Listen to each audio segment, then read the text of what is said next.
dua alfa satu izin. Dua alfa dan satu izin. Yang izin karena apa? Karena saudara meninggal. Karena sana saudaranya ada yang meninggal ya. Yang depannya jauh. Jauh ya. Nah, semoga kepada rekan kita bisa untuk segera hadir ya dalam perjumpaan pembelajaran kita selanjutnya.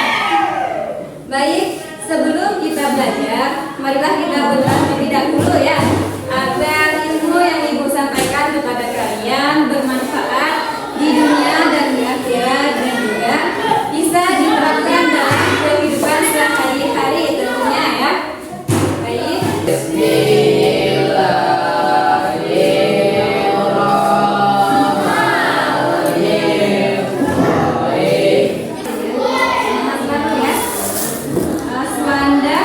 Hadir ya. Gilang Pramana hadir ya. Haikal Pandrinata. Hai. Hello. Hello, hello, hai. Hello. Hai, hai, hello.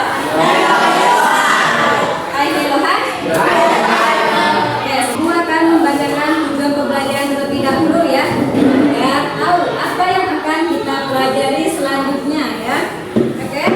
Tujuan pembelajarannya yaitu peserta didik dapat merencanakan kerangka karangan fiksi, yaitu terdiri dari menentukan tema, mengembangkan ide cerita, dan juga menciptakan karakter dan menyusun alur dalam sebuah cerita yang dimana yang dibuat dengan secara sederhana dan kreatif sebagai awal menulis.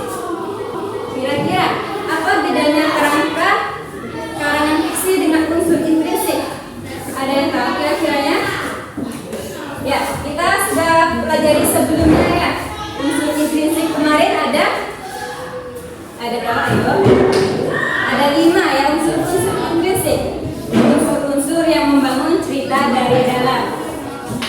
Kalau yang novel itu jenis-jenis karya fiksinya. Jadi unsur-unsur intrinsik itu terdiri dari 5 ya.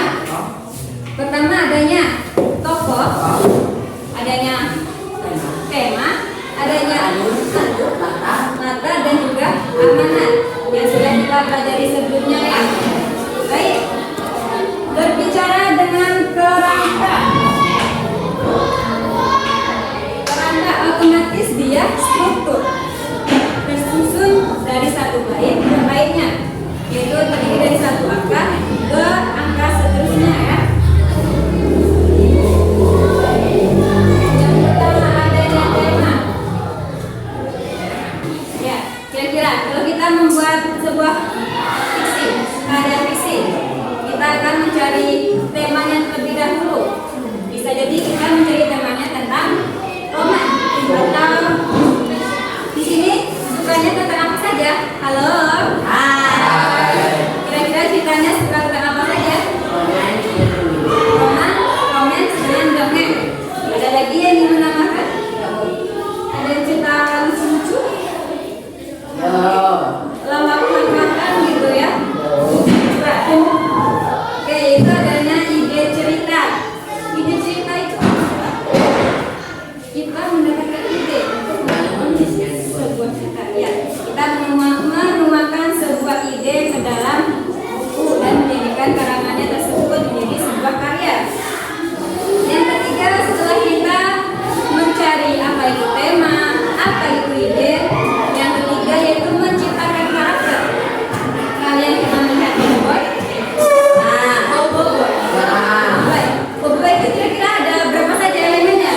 7 ya? Oke, elemen pertama api atau air? Tanah. Yang kedua ada api. Angin atau petir beda. Yang pertama tanah, yang kedua petir ya. Yang ketiga angin, yang keempat api, yang kelima daun, yang keenam air, lagi 7 lagi cahaya ya.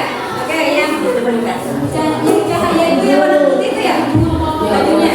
Oke, ibu sukanya yang boboiboy itu, yang paling dingin itu sudah boboiboy, tapi dia karakternya yang dingin. Berarti ya es ya. Nah, makanya itu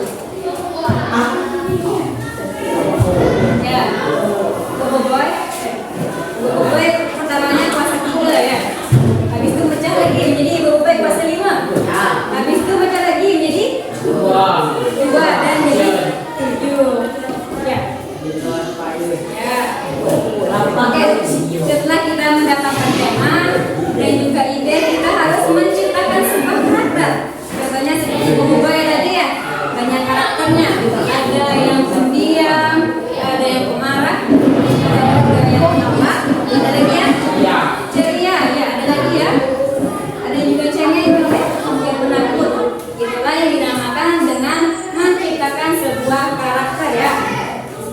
Baik, yang keempat adanya mengusut alur.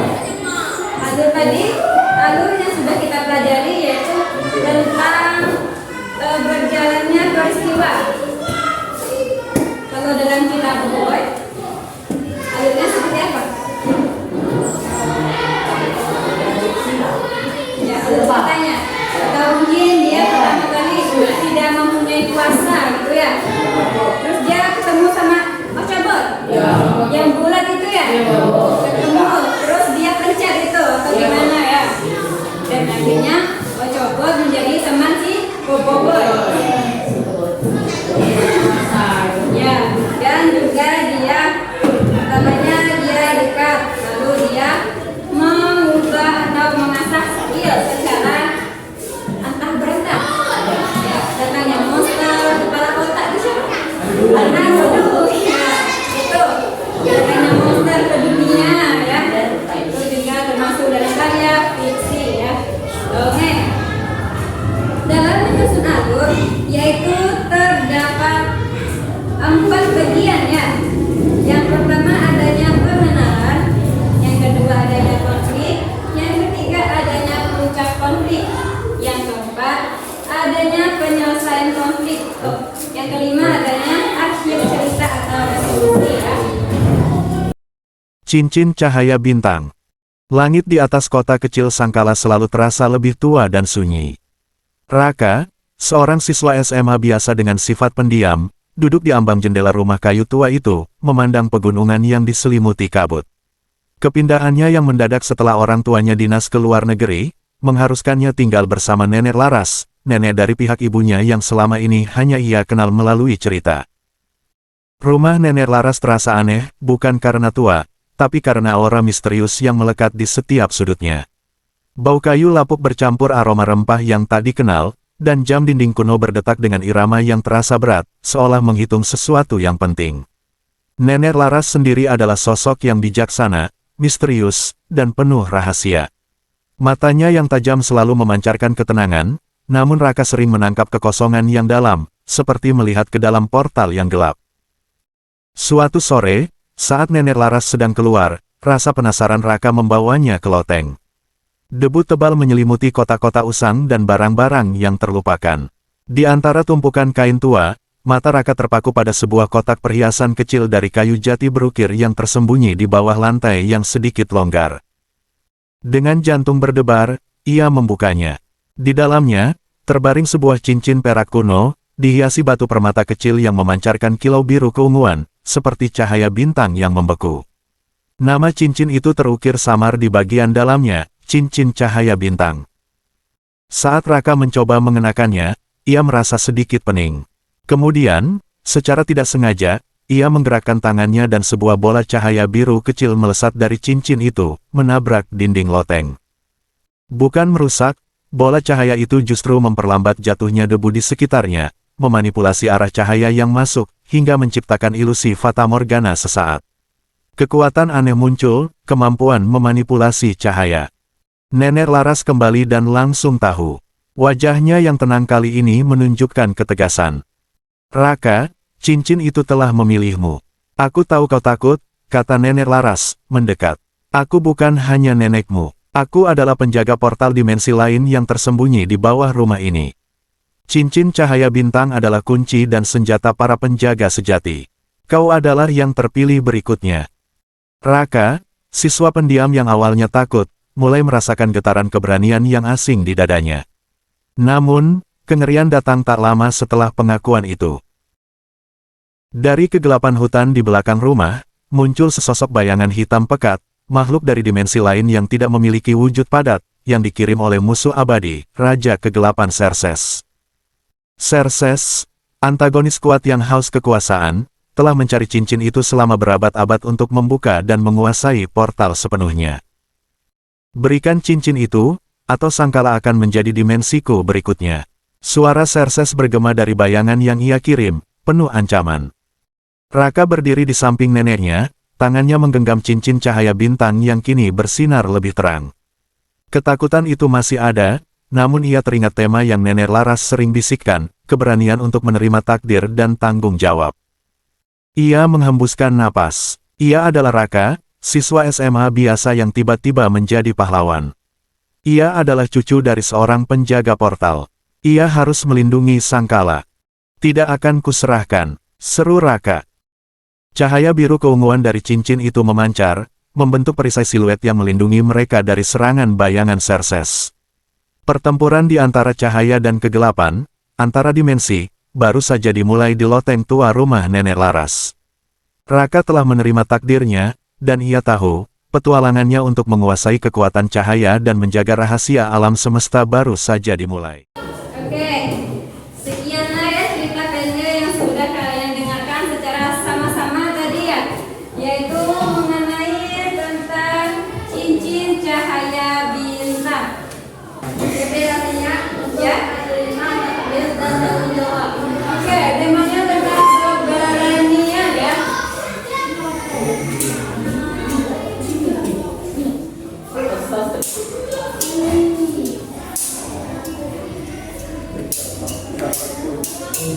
Keberanian bertanggung jawab. Oke. Ide ceritanya yaitu menemukan cincin yang memiliki kekuatan yang sudah ditemukan di rumah neneknya tadi ya. Oke. Yang ketiga yaitu menciptakan karakter katanya dalam sebuah karangan fiksi. Kira-kira apa saja kira-kiranya? Raka, usahanya pendiam, awalnya takut, kemudian pemberani. Nenek latar, bijaksana, misterius, menjaga rahasia. Antagonis, raja kelihatan. Dari dimensi lainnya menjadi isu.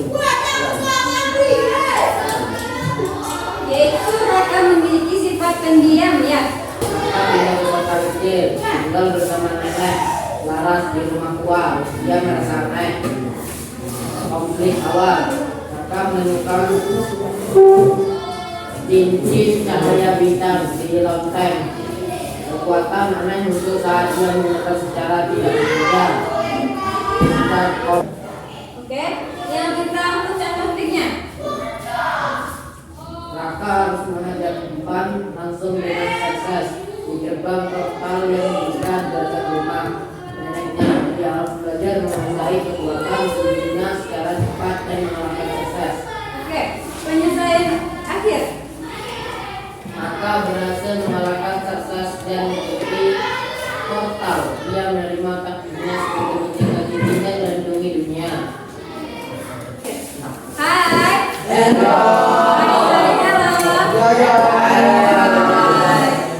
Kira-kira setelah kita memahami cerita yang terkandung dalam cincin cahaya bintang, kira-kira sudah memenuhi belum? Tentang standarnya. Sudah, kita sudah memahami bersama-sama ya. Ada tema, ide cerita, yaitu menciptakan karakter dan juga menyusun alur ya. Yang sudah kita bahas sebelumnya. Ini ya bermacam-macam karakternya, kerangkanya.